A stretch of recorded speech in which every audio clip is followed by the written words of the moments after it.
Hello students, আমি তোমাদের Pritha ma'am চলে এসেছি আজকে একটা নতুন টপিক নিয়ে আলোচনা করতে। থাম্বনেল দেখে আশা করি বুঝতেই পারছো যে আমাদের আজকের আলোচনার টপিক কি। হ্যাঁ, ঠিকই ধরেছো, আমি আজকে আলোচনা করব ক্যান্সার নিয়ে।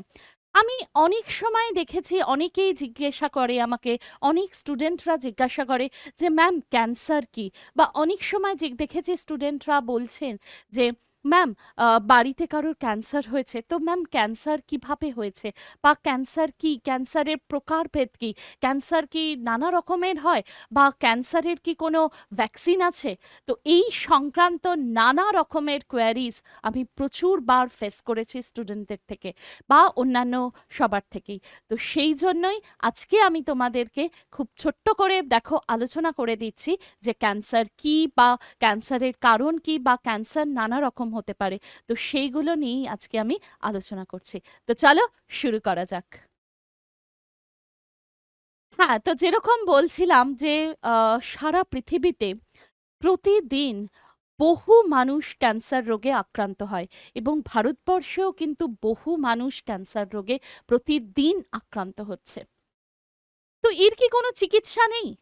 বা তোমরা যারা কারেন্ট অ্যাফেয়ার্স ফলো করো বা নিউজ পেপার বা নিউজ ফলো করছো ডেলি, দেখবে রাশিয়া অ্যানাউন্স করেছে যে 2025-এর শুরুর দিকে তারা ক্যান্সারের ভ্যাকসিন নিয়ে আসছে। ঠিক আছে, ক্যান্সারের ভ্যাকসিন লঞ্চ হচ্ছে। ঠিক আছে, ওকে, এবং সেটা ফ্রি অফ কস্টে। তো সত্যিই কি ক্যান্সারের ভ্যাকসিন আসছে ম্যাম? বা ভারতবর্ষে কি কোনো ক্যান্সারের ভ্যাকসিন নেই ম্যাম? তো এই সমস্ত আলোচনাগুলোই আজকে আমি তোমাদের সঙ্গে করব। এবং জানো তো, নানা জায়গায় না ক্যান্সার হয়, এবং তার ডিফারেন্ট ডিফারেন্ট নাম আছে। ধরো বোনে ক্যান্সার হলো একরকম নাম, ব্লাডে ক্যান্সার হলো একরকম নাম, বোঝা গেছে? তো সেই জন্য ডিফারেন্ট কাইন্ডস অফ ক্যান্সার বা ডিফারেন্ট টাইপস অফ ক্যান্সার হয়। তো সেগুলো নিয়েই আজকে আমি আলোচনা করছি। ঠিক আছে, তো স্কিপ না করে ভিডিওটা দেখতে থাকো সবাই। হ্যাঁ, তো যেমন বলছিলাম যে দেখো, ফার্স্টে আমি বোঝাবো যে ক্যান্সার কি। এই বিষয়টা, ক্যান্সার নিয়ে প্রচুর আমাদের মধ্যে একটা কিউরিয়াসিটি থাকে। ঠিক আছে, অবশ্যই আমি দেখেছি, এবং ইয়াং জেনারেশনের মধ্যে তো অনেকেই থাকে। ঠিক আছে, তো তারপর তার রিজন, এবং তারপর তার টাইপস। ঠিক আছে, চলো। আচ্ছা, তো স্টুডেন্টস, যেমন আমি তোমাদেরকে বলছিলাম যে দেখো, একটা সেল, এবং যতটা পেরেছি আমি একটু দিয়েছি ছবিটা, দেখো একটা সেল, সেলটা ভেঙে দুটো হচ্ছে, দুটো ভেঙে চারটে হচ্ছে, চারটে থেকে আটটা, এইভাবে কোষের সংখ্যা বৃদ্ধি পাচ্ছে, তাই তো? তো এই যে কোষের সংখ্যা বৃদ্ধি পাচ্ছে, তবে গিয়েই তো আমাদের গ্রোথ হচ্ছে, এবং অনেকগুলো সেল একসঙ্গে মিলে কি তৈরি হয় দেখো, টিস্যু। তারপর টিস্যু মিলে কি তৈরি হচ্ছে, অর্গানস। অনেকগুলো অর্গানস মিলে তৈরি হচ্ছে সিস্টেম, আর সিস্টেম মিলে তৈরি হচ্ছে একটা অর্গানিজম। ঠিক আছে, যেমন দেখো অনেকগুলো সেল মিলে তৈরি হলো ধরো টিস্যু, টিস্যু মিলে ধরো তৈরি হচ্ছে অর্গানস, ধরো স্টোম্যাক, তারপর ধরো liver, gall bladder, pancreas, intestine, এরকম সমস্ত অর্গানস তৈরি হচ্ছে, এবং সমস্ত অর্গানসগুলো মিলে কি তৈরি হচ্ছে দেখো, ডাইজেস্টিভ সিস্টেম। আর তারপরে এইরকম ডাইজেস্টিভ সিস্টেম একটা সিস্টেম হলো, এরকম নার্ভাস সিস্টেম আছে, রেসপিরেটরি সিস্টেম আছে, এক্সক্রিটরি সিস্টেম আছে, এন্ডোক্রাইন সিস্টেম আছে, এরকম সমস্ত সিস্টেম দিয়ে কি তৈরি হচ্ছে, হিউম্যান বডি। ওকে, তো ঠিক আছে, চলো তাহলে যাওয়া যাক পরের স্লাইডে। তো স্টুডেন্টস, যেমন আমি বলছিলাম যে দেখো, একটা সিঙ্গেল সেল থেকে আমাদের জীবন কিন্তু শুরু হয়েছে। তারপর সেই যে একটা সেল, সেটা ভেঙে দুটো, দুটো ভেঙে চারটে, চারটে ভেঙে আটটা, এইরকম ভাবে কোষের সংখ্যা বৃদ্ধি পেয়েছে। ঠিক আছে, কোষ বিভাজন হয়েছে, এবং তার ফলে কি হয়েছে, কোষের সংখ্যা বৃদ্ধি পেয়েছে। এবং দেখো, সেই একটা সেল ভেঙে ভেঙে রাফলি আমাদের দেহে এখন প্রায় 37 ট্রিলিয়ন অফ সেল মানুষের দেহে দেখতে পাওয়া যায়। অবশ্যই এটা ভ্যারি করে, সেক্স এবং এজ অনুযায়ী এই সংখ্যাটা ভ্যারি করে, বাট তাও দেখো একটা সেল ভেঙে এই এতগুলো সেল। তাহলে এই যে সেল ভাঙছে, কোষ বিভাজন হচ্ছে, হয়ে তারপরে কোষের সংখ্যা বৃদ্ধি পাচ্ছে, দিয়ে গ্রোথ হয়েছে ক্লাস, তাই তো? এবং সেই জন্যই দেখো আমরা ছোট থেকে বড় হয়েছি, গ্রোথ হয়েছে বলে। ঠিক আছে, পুরো বোঝা গেছে। এবং নট অনলি দ্যাট, ধরো কোনো সেল, ধরো কোনো কারণে ক্ষতিগ্রস্ত হলো, কোনো কারণে ধরো ড্যামেজ হলো, ঠিক আছে, বা ধরো কোষটা ধরো ইনঅ্যাক্টিভ হয়ে গেছে, ঠিক আছে, তখন সেল ডিভিশন হয়ে তার জায়গায় নতুন সেল তৈরি হচ্ছে, ঠিক আছে, এবং ওই যে ইনঅ্যাক্টিভ বা ডেড সেলটাকে সরিয়ে গিয়ে সেখানে নতুন কোষ প্রতিস্থাপিত হচ্ছে। বোঝা গেল? পুরো ক্লিয়ার হয়েছে? তাহলে এইভাবে সেল ডিভিশন হচ্ছে নর্মাল আমাদের সবার দেহে, এটাই হচ্ছে। এইবার কি হচ্ছে দেখো, ঘটনাটা শুরু এখান থেকে। সেটা হচ্ছে যে দেখো, আগে আমি একটু বলে নিই, তারপর আমি লেখাটা বোঝাচ্ছি। যে আমাদের তো নর্মাল সেল ডিভিশন হচ্ছে এবং সেটা কিন্তু নিয়ন্ত্রিতভাবে হয়। আমি এরপর কোনোদিন সেল ডিভিশনের ক্লাসে সেটা এক্সপ্লেন করে দেবো, ঠিক আছে, যে কিভাবে কোন কোন কম্পোনেন্টসগুলো বা কোন কোন জিনিসগুলো দিয়ে সেল ডিভিশনটা নিয়ন্ত্রিত হচ্ছে। তো এখন আমরা ক্যান্সার পড়ছি, দেখো তো আমাদের যে সেল ডিভিশনটা হচ্ছে সেটা কিন্তু কন্ট্রোলড, ঠিক আছে, আন্ডার কন্ট্রোলড, নিয়ন্ত্রিতভাবে কোষ বিভাজন হচ্ছে। এইবার নানা কারণে দেখবো আমরা এর পরেই পড়বো, নানা কারণে ধরো সেল ডিভিশনটা আনকন্ট্রোলড হয়ে গেল, অনিয়ন্ত্রিতভাবে কোষ বিভাজন হচ্ছে। তখন কি হবে দেখো, জিনিসটা বোঝো। এই যে ছবিটা দিয়েছি আমি, ধরো একটা নর্মাল সেল, এবার আনকন্ট্রোলড সেল ডিভিশন হচ্ছে, অনিয়ন্ত্রিতভাবে কোষ বিভাজন হচ্ছে। তার ফলে কি হচ্ছে, কোষের সংখ্যা বৃদ্ধি পাচ্ছে, ঠিক আছে, এবং প্রচুর সেল ডিভিশন হচ্ছে, কোষের সংখ্যা বৃদ্ধি পাচ্ছে। দিয়ে দেখো এই যে কোষগুলো মিলে একটা, দেখেছো, মাস তৈরি করেছে, একটা লাম্প তৈরি করেছে, যেটাকে বলে হচ্ছে টিউমার। দেখো একটা গ্রোথ হয়েছে, এটাকেই বলে হচ্ছে টিউমার। বোঝা গেল? দেখো তাহলে ক্যান্সার কি হচ্ছে, কি cancer is a disease in which body cells grow uncontrolled, ঠিক আছে, বোঝা গেল, এবং তারপরে দেহের মধ্যে ছড়িয়ে পড়ছে। সেটা আমি আসছি, দেহের মধ্যে যে ছড়িয়ে পড়ছে সেটা কি আমি বলে দেবো। তো এইবার দেখো, এই যে আনকন্ট্রোলড সেল ডিভিশনের ফলে অ্যাবনর্মাল যে মাস বা অ্যাবনর্মাল যে গ্রোথটা হচ্ছে সেটাকেই বলা হয় কি টিউমার। বোঝা গেছে? ক্লিয়ার হয়েছে? এবং টিউমারের ফলেই দেখো কি হচ্ছে, সোয়েলিং। সোয়েলিং মানে হচ্ছে ফুলে যাওয়া, ঠিক আছে, যে জায়গায় টিউমার হয় দেখবে ফুলে যায় সেই জায়গাটা, ঠিক আছে, ক্লিয়ার হলো, বা মাস ইন দা বডি। তো তার ফলে তাহলে দেখো আনকন্ট্রোলড সেল ডিভিশন যদি হয়, কোষ বিভাজন তখন অনিয়ন্ত্রিতভাবে হচ্ছে, ঠিক আছে, নিয়ন্ত্রণ হারিয়ে ফেলেছে। তার ফলে একটা কোষ থেকে দুটো দিয়ে এরকম ভাবে কোষ বিভাজিত হয়ে হয়ে হয়ে হয়ে হয়ে হয়ে কোষের সংখ্যা এতটাই বেড়ে গেছে, দিয়ে সেটা একগুচ্ছ হয়ে একসঙ্গে একটা মাস ফর্ম করেছে, যেটাকেই বলা হয় কি টিউমার। এবং এরপরে আসি নানা রকম ব্যাপার। অনেকেই বলবে বা অনেকেই ভাবে টিউমার হয়েছে, দেখুন শুনলেই আমাদের ভয় লাগে, তাহলে কি ক্যান্সার, টিউমার হলেই কি ক্যান্সার, এই ব্যাপারটা আমাদের মাথায় থাকে। দেখো যে তাহলে কি ক্যান্সার হয়েছে, তাহলে কি আমি আর বাঁচবো না, এই ব্যাপারটা হয় কিন্তু। তো দেখো এখানে বলি প্রথম কথা, টিউমার হলেই ক্যান্সার নয়, ভয় পাওয়ার কিচ্ছু নেই। টিউমার মানেই যে তোমার ক্যান্সার তা কিন্তু নয়। কেন নয়, কি ব্যাপার, চলো দেখে নিই। যদি দেখা যায় যে ধরো কোনো একটা টিউমার গঠিত হয়েছে, সেই টিউমারটা ছড়িয়ে পড়ছে না, যেখানে গঠিত হয়েছে সেখানেই রয়েছে, তো তখন এইটাকে বলবে হচ্ছে বিনাইন টিউমার। বোঝা গেল? ক্লিয়ার হয়েছে? তখন এটাকে কি বলা হবে দেখো, বিনাইন টিউমার। এবং বিনাইন টিউমার দিয়ে কিন্তু ক্যান্সার হয় না। দেখো এখানে লিখে দিয়েছি আমি, নট ক্যান্সারাস বা নন ক্যান্সারাসও বলে। ক্লিয়ার হলো? পুরো বোঝা গেছে? ডান। তাহলে যদি দেখা যায় যে বিনাইন টিউমার, তখন কিন্তু জেনে রাখবে যে এটার ফলে কিন্তু ক্যান্সার রোগ হয় না, তার কারণ বিনাইন টিউমারটা কিন্তু ছড়িয়ে পড়ে না, এটা কিন্তু নন ক্যান্সারাস। সুতরাং টিউমার দেখেই ভয় পাবে না, সেটা হতেও তো পারে যে বিনাইন টিউমার, ঠিক আছে। আচ্ছা, এইবারে স্বভাবতই ম্যাম একটু এক্সাম্পল দিন, তাহলে বুঝতে পারবো। একদমই তাই। দেখো বিনাইন টিউমারের এক্সাম্পল হচ্ছে এই যে আমি এই ছবিটা দিয়েছি, কি আঁচিল, বুঝেছো? ক্লিয়ার হয়েছে? তাহলে বিনাইন টিউমারের এক্সাম্পল হচ্ছে আঁচিল। ঠিক আছে? প্রায় দেখা যায় অনেকে সবার দেহে মোটামুটি থাকে। ঠিক আছে? তো এইটা হচ্ছে বিনাইন টিউমারের উদাহরণ।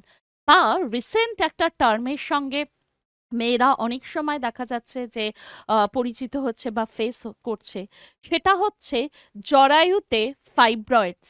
এটাও কিন্তু বিনাইন টিউমারেরই উদাহরণ। ঠিক আছে? তাহলে জরায়ুর ফাইব্রয়েডস এটাও কিন্তু বিনাইন টিউমারেরই উদাহরণ। তাহলে বিনাইন টিউমার আজকে কি শিখলে? যে এটা থেকে ক্যান্সার রোগ হয় না, এটা ছড়িয়ে পড়ে না। এটার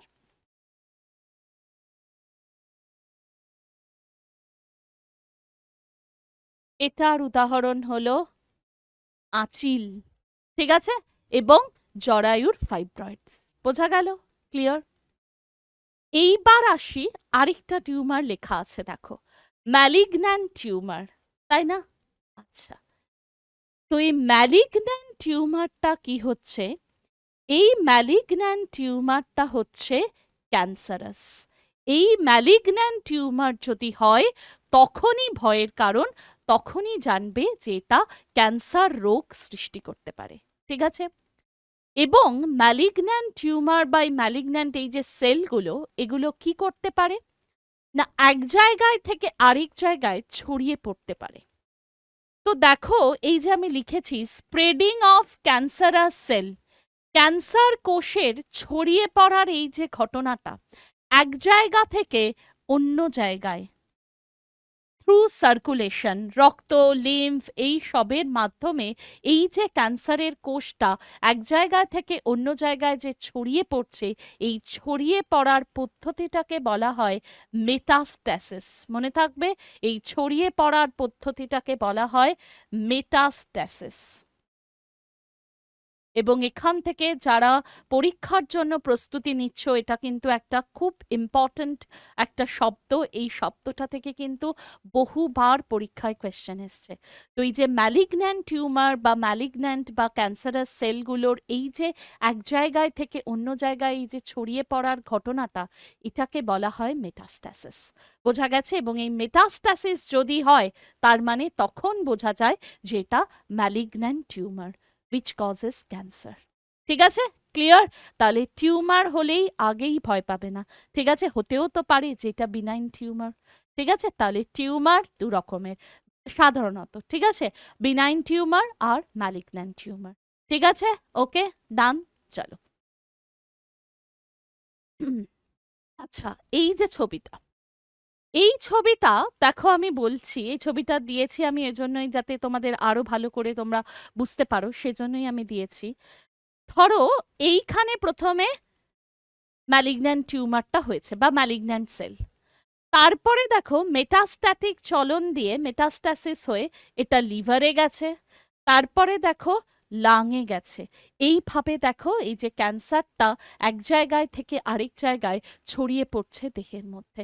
আমরা বলি না কি, আমরা বলি তো যে ক্যান্সার ছড়িয়ে পড়ছে, বলি কি না? অনেক সময় দেখবে অনেক ব্যক্তির বাড়িতে কারুর ধরো হয়েছে ক্যান্সার, বা অনেক সময় অনেককে বলতে আমরা শুনি যে ক্যান্সার আস্তে আস্তে ছড়িয়ে পড়ছে, আর কিছু করার নেই, ক্যান্সার ছড়িয়ে পড়ছে, বিভিন্ন অর্গানকে এখন এফেক্ট করছে। তো এই যে ক্যান্সার এক জায়গা থেকে আরেক জায়গায় ছড়িয়ে পড়ছে, ক্যান্সারাস সেল, তো এইটাকেই বলে হচ্ছে মেটাস্ট্যাসিস। এবং দেখো এই ছবিটা দিয়ে বুঝতে পেরেছো? ক্লিয়ার হয়েছে? দেখো, তাহলে প্রথমে হলো এখানে, তারপর এখান থেকে এখানে গেল, তারপরে এরকম এরম ভাবেই ছড়িয়ে পড়ছে। এবং দেখো ব্লাড এবং লিম্ফ দিয়ে। তাই জন্যই দেখবে আমি আগেরটাতে লাইনটাতে লিখেছিলাম যে থ্রু সার্কুলেশন। সার্কুলেশন মানে হচ্ছে কি না, সংবহনের মাধ্যমে। ঠিক আছে? সার্কুলেশন মানে হচ্ছে সংবহন। তো রক্ত এবং লসিকার মাধ্যমেই এই মেটাস্ট্যাসিসটা হচ্ছে। বোঝা গেল? দেখো, এ দেখো, এ দেখো, cancer cells in the blood, cancer cells in the lymph system. ঠিক আছে? রক্ত এবং লসিকার মাধ্যমেই এটা ছড়িয়ে পড়ছে এক জায়গা থেকে আরেক জায়গায়। ওকে, ডান। আচ্ছা, এরপর আসি রিজন, ক্যান্সার কেন হয়। ঠিক আছে? আচ্ছা, প্রথমেই দেখো একটা বুলেট করেছি এবং আমি হাইলাইট করে দিয়েছি, ভালো করে দেখবে আমি যেগুলো হাইলাইট করেছি। যারা পরীক্ষার জন্য প্রস্তুতি নিচ্ছ, এটা ভীষণ ইম্পর্ট্যান্ট একটা টপিক। তো এই যে গুলো হাইলাইট করা আছে, এগুলো থেকেই প্রশ্ন আসবে, তো সেই জন্য ভালো করে দেখবে। কি লেখা আছে দেখো, chemical and physical agents that can cause cancer are called carcinogens। অর্থাৎ যে সমস্ত ভৌত এবং রাসায়নিক কারণগুলো যার জন্য ক্যান্সার রোগ সৃষ্টি হচ্ছে, সেইগুলোকে বলা হয় কার্সিনোজেন। বোঝা গেছে? তাহলে ক্যান্সারের যে কজিং এজেন্ট, ক্যান্সার হচ্ছে যে সমস্ত পদার্থগুলোর জন্য, সেটাকে বলা হয় কি কার্সিনোজেন। পুরো মনে থাকবে? ক্লিয়ার হয়েছে? এইবার তাহলে এখান থেকে বুঝে গেছো কি প্রশ্ন আসবে। তাহলে ক্যান্সার কজিং এজেন্ট, ক্যান্সারের কারণ বা ক্যান্সারের জন্য যে ভৌত এবং রাসায়নিক যে পদার্থগুলো দায়ী, সেগুলোকে কি বলা হয়? কার্সিনোজেন। বোঝা গেছে? ক্লিয়ার হয়েছে?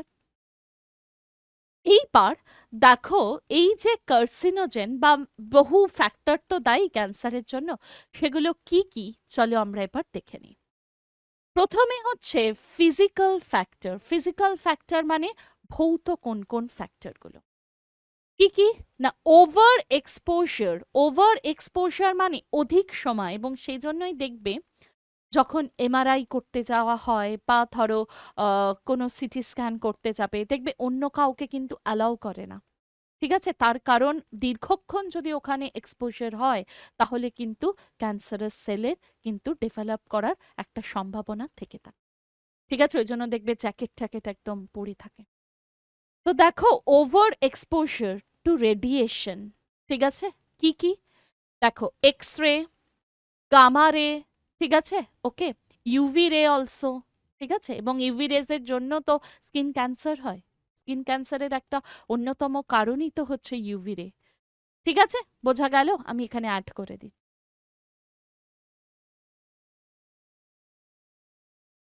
ডান? ওকে।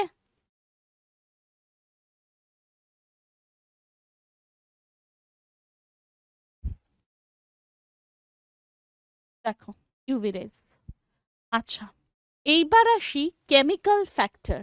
রাসায়নিক কোন কোন পদার্থগুলোর জন্য ক্যান্সার হচ্ছে ভালো করে দেখো। স্মোক, টোব্যাকো, নিকোটিন, ঠিক আছে? তাহলে কিন্তু যারা ধূমপান করছো বা যারা তামাক সেবন করো, তারা কিন্তু একটু ভালো করে এই লাইনটা দেখবে। ঠিক আছে? তোমাদের কোথাও গিয়ে ভালো করে কিন্তু দেখবে, যাতে করে কোথাও গিয়ে যাতে সচেতনতা বাড়ে যে তাহলে ক্যান্সার হতে পারে না তো। ঠিক আছে? এবং ক্যান্সারের কারণ কিন্তু, ওকে, ভালো করে দেখে নাও।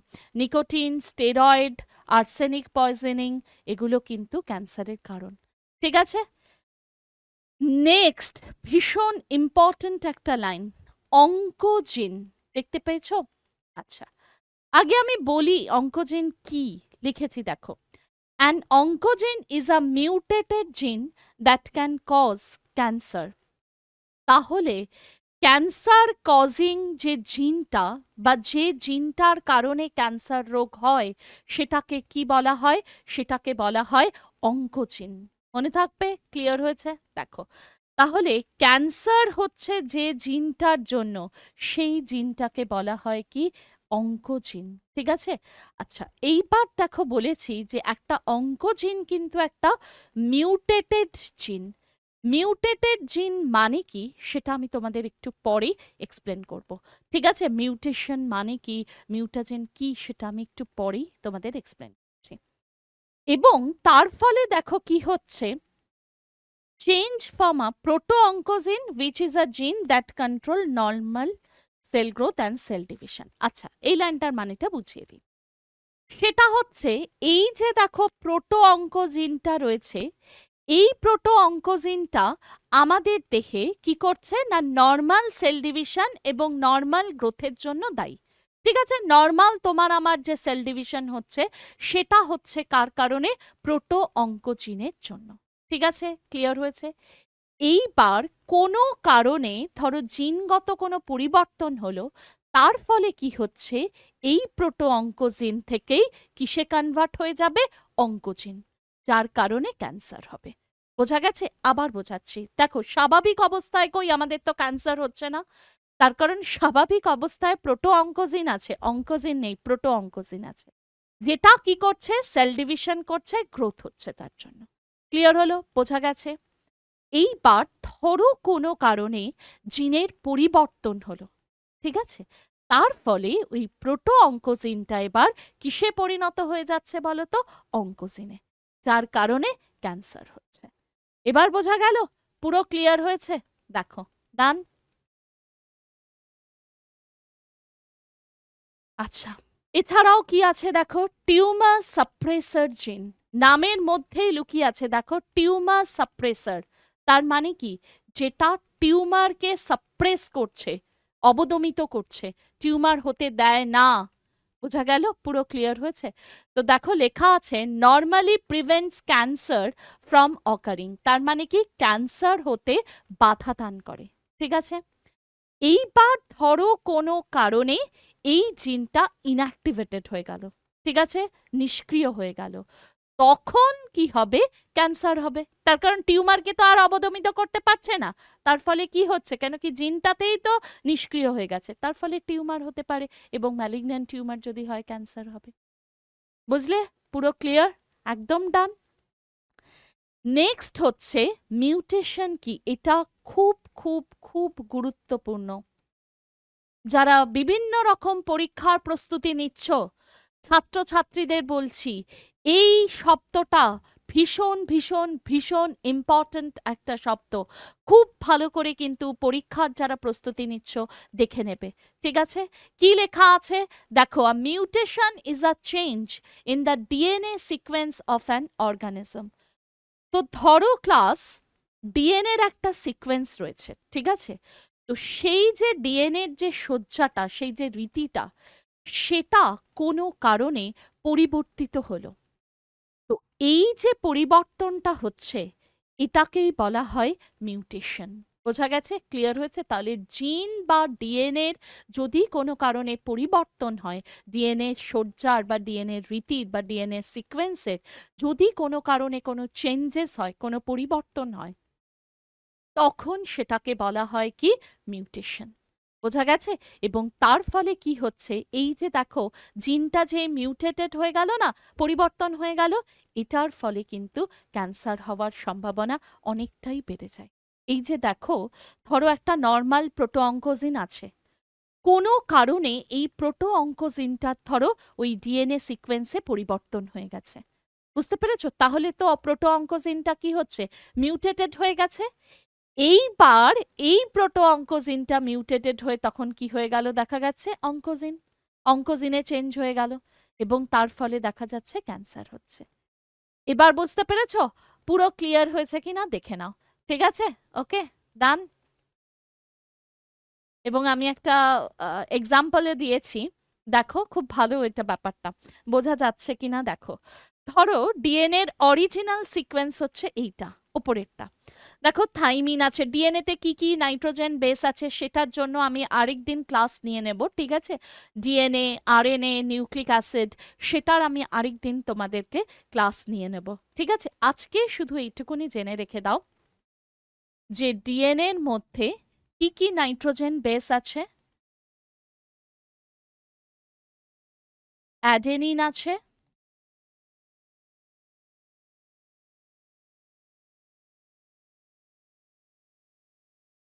গুয়ানিন আছে,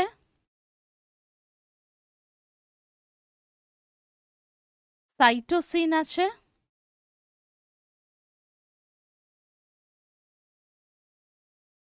আর থাইমিন আছে, ঠিক আছে। দেখো ডিএনএতে 4 রকমের নাইট্রোজেন বেস আছে। কি কি আছে? অ্যাডেনিন, অ্যাডেনিন ওটাকে ছোট করে লেখা হয় এ, তারপর গুয়ানিন, তারপর সাইটোসিন, আর তারপর হচ্ছে কি থাইমিন। দেখতে পেয়েছো? পুরো ক্লিয়ার হলো? ডান।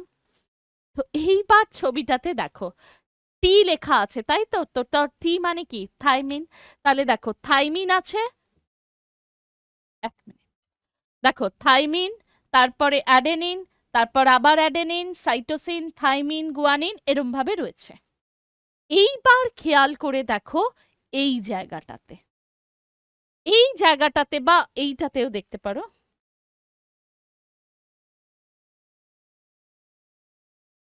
এই দেখো এই জায়গাটা অরিজিনাল সিকোয়েন্সে এখানে দেখো কি ছিল, থাইমিন, ঠিক আছে, ক্লিয়ার। কিন্তু মিউটেশন হয়ে থাইমিনের জায়গায় এখানে দেখো কি চলে এসছে, সাইটোসিন।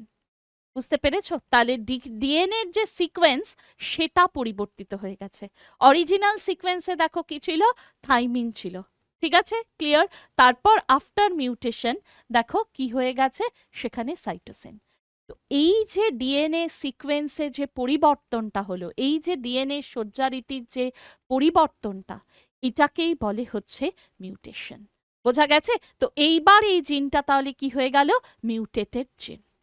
বোঝা গেছে? ক্লিয়ার। এবং যেটার ফলে কিন্তু ক্যান্সার হয়। ঠিক আছে, পুরো ক্লিয়ার, ডান।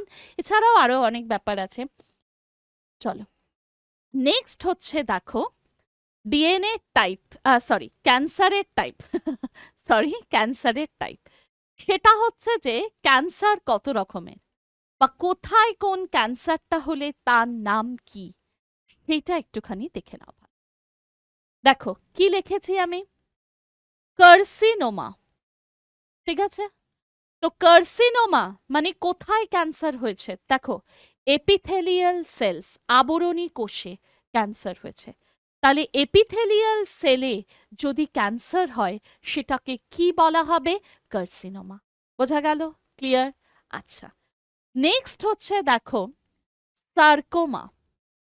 কোথায় ক্যান্সার, বলছে বোন অ্যান্ড সফট টিস্যু, ঠিক আছে। তাহলে অস্থিতে যদি ক্যান্সার হয় তখন সেটাকে কি বলবে, সার্কোমা।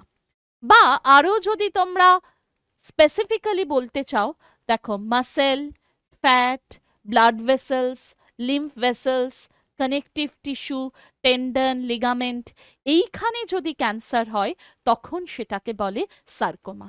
তো দেখে নেবে, ধরো দিল পরীক্ষাতে কোয়েশ্চেন যে টেন্ডন বা লিগামেন্টে যে ক্যান্সার তার নাম কি, তখন কিসে আনসার করবে, সার্কোমা। বোঝা গেছে? পুরো ক্লিয়ার, ডান। এইরকম, ডান। Next lymphoma. কোথায় ক্যান্সার, লিম্ফোসাইট। দেখো আমাদের তো দু রকমের লিম্ফোসাইট হয়, বি লিম্ফোসাইট, টি লিম্ফোসাইট। তো এই লিম্ফোসাইট অবশ্যই আমি পড়াবো, দেখবে ব্লাডের ক্লাসে পড়ানো হবে, দেখবে যে লিম্ফোসাইট কি করছে না, বডির ডিফেন্সের ইমিউনিটির সঙ্গে যুক্ত। তো এই লিম্ফোসাইটে যদি ক্যান্সার হয় তখন সেটাকে বলবে লিম্ফোমা। Next osteosarcoma. কোথায় হচ্ছে, দেখো বোন ক্যান্সার। যদি তোমাদের শুধু কোয়েশ্চেনে জিজ্ঞাসা করে যে অস্টিওসার্কোমা বলতে কি বোঝায়, ব্লাড ক্যান্সার, বোন ক্যান্সার, ব্রেন ক্যান্সার, এইরকম অপশন থাকবে, তখন কিসে টিক মারবে, বোন cancer. Next multiple myeloma. Multiple myeloma হচ্ছে যদি দেখা যায় প্লাজমা সেল, এটাও ইমিউন সিস্টেমের সঙ্গে যুক্ত, এখানে যদি ক্যান্সার হয় তখন সেটাকে বলে হচ্ছে মাল্টিপল মায়োলোমা, বা এটার আরেকটা নামও আছে প্লাজমা মায়োলোমা। ঠিক আছে, ওকে। তো দেখে নেবে, খুব ভালো করে এগুলো দেখে নেবে, ঠিক আছে, যে কোথায় কোন ক্যান্সারটা হচ্ছে এবং তার নাম কি, এটা খুব ইম্পর্ট্যান্ট। নেক্সট হচ্ছে দেখো মেলানোমা, ভীষণ ইজি। দেখো স্কিনের মধ্যে, ত্বকের মধ্যে কি থাকে, মেলানোসাইট সেলস থাকে, তাই তো। এবং যেখান থেকে মেলানিন নামক পিগমেন্ট বেরোচ্ছে, যার জন্য আমাদের স্কিন কালারটা হচ্ছে। তো এই মেলানোসাইট সেলসে যদি ক্যান্সার হয় দেন ইট ইজ কল্ড মেলানোমা। মনে থাকবে? ক্লিয়ার হয়েছে? তাহলে দেখো মেলানোমা কি না, বলছে যে মেলানোসাইট সেলসে যদি ক্যান্সার হয় তখন সেটাকে বলা হবে কি, মেলানোমা। ঠিক আছে, লাস্ট সিনেমা সিরিয়ালের দৌলতে লিউকেমিয়ার নামটা আমরা মোটামুটি সবাই জানি, ঠিক আছে। প্রচুর সিরিয়ালে আমি দেখি বা সিনেমাতে দেখি লিউকেমিয়া হয়েছে নায়ক নায়িকার, ঠিক আছে। তো এই লিউকেমিয়া কি, লিউকেমিয়া আর কমনলি কল্ড ব্লাড ক্যান্সার, ঠিক আছে। ব্লাড ক্যান্সারকে বলা হয় লিউকেমিয়া। ঠিক আছে? এবং এই যে লিউকেমিয়াতে দেখা যায় যে ডব্লিউবিসি অর্থাৎ শ্বেত রক্তকণিকা বা হোয়াইট ব্লাড সেলের সংখ্যা প্রচুর পরিমাণে বেড়ে যায়, এক্সেসিভ হয়ে যায়। ঠিক আছে? এবার তা বলে কিন্তু তোমরা আবার 10,000, 12,000-এ বা 20,000-এ আবার ভেবো না যে ব্লাড ক্যান্সার হয়েছে। এক্সেসিভ মানে প্রচুর বেশি, ঠিক আছে? 1.5 লাখ 2 লাখ এরকম। তো এই যে এক্সেসিভ অ্যামাউন্ট অফ ডব্লিউবিসি হয়ে গেল, তো এইটার ফলে ব্লাড ক্যান্সার হয় এবং যেটাকে বলা হয় লিউকেমিয়া। ঠিক আছে? ক্লিয়ার হয়েছে? তাহলে ডব্লিউবিসির সংখ্যা অধিক পরিমাণে বেড়ে যাওয়াকে বলে লিউকেমিয়া বা ব্লাড ক্যান্সার। ঠিক আছে? ডান।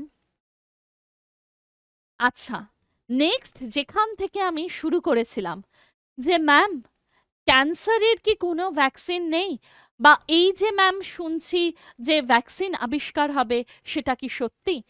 তো দেখা যাক কি হয়। রাশিয়া একটা নিউ এমআরএনএ ভ্যাকসিন আবিষ্কার করেছে ক্যান্সারের জন্য, এবং যেটা বলছিলাম 2025-এই বলছেন যে এটা লঞ্চ হয়ে যাবে। তো সেজন্য দেখা যাক যে যদি আসে বা এটা যদি ফ্রুটফুল হয়, তাহলে তো সবাই আমরা একটা প্রচুর পরিমাণে, প্রচুর বিপুল পরিমাণে মানুষ যারা ক্যান্সার আক্রান্ত তারা কিন্তু বেঁচে যাবে। আর তারা যদি নাও হয়, তাহলে ক্যান্সারের সম্ভাবনা কিন্তু, ঝুঁকির সম্ভাবনা অনেকটাই কমে যাবে। আচ্ছা, এবার আসি খুব ইম্পর্টেন্ট একটা, ভারতবর্ষে কারেন্টলি ক্যান্সারের কোনো ভ্যাকসিন আছে কিনা। ঠিক আছে? ক্লিয়ার? তো ভারতবর্ষে কারেন্টলি ক্যান্সারের যে ভ্যাকসিনটা, সেটা দেখে নাও, human papilloma virus vaccine, HPV vaccine. এই ভ্যাকসিনটা বর্তমানে ভারতবর্ষে অ্যাভেলেবেল এবং ক্যান্সারের চিকিৎসায় ব্যবহৃত হয়, এবং এটা সার্ভাইকাল ক্যান্সারটাকে কিন্তু দেখা গেছে যে নিরাময় করতে সক্ষম। তো এই হচ্ছে আমাদের আজকের ক্যান্সারের ক্লাস। তো আশা করি তোমরা কিছুটা হলেও বুঝতে পারলে যে ক্যান্সার কি, বা ক্যান্সার কেন হচ্ছে, তো বা ক্যান্সারের ভারতবর্ষে কোনো ওষুধ বা ভ্যাকসিন আছে কিনা। এছাড়াও তো দেখো, ক্যান্সারের এই যে নিরাময় বললাম, ভ্যাকসিন ছাড়াও নানা রকম হয়, তোমরা সবাই জানো। কেমোথেরাপি আছে, হরমোন থেরাপি আছে, রেডিয়েশন থেরাপি আছে, নানা রকম আছে, তো যেগুলো দিয়ে ক্যান্সার নিরাময় করা যায়। তো তোমাদের যদি আজকের ভিডিওটা ভালো লেগে থাকে, আর এরকম যদি আরও অন্য অন্য কোনো টপিক সম্বন্ধে তোমরা জানতে চাও যে ম্যাম এই টপিকটা নিয়ে একটু আলোচনা করে দিন, তাহলে আমাকে কমেন্টে কিন্তু জানিও। ঠিক আছে? আর ভিডিওটা যদি ভালো লেগে থাকে, তাহলে লাইক কমেন্ট করতে কিন্তু ভুলো না। আর যারা যারা এখনও সাবস্ক্রাইব করনি, প্লিজ সাবস্ক্রাইব আওয়ার চ্যানেল। ঠিক আছে? সবাই ভালো থেকো, দেখা হচ্ছে পরের ভিডিওতে। টাটা।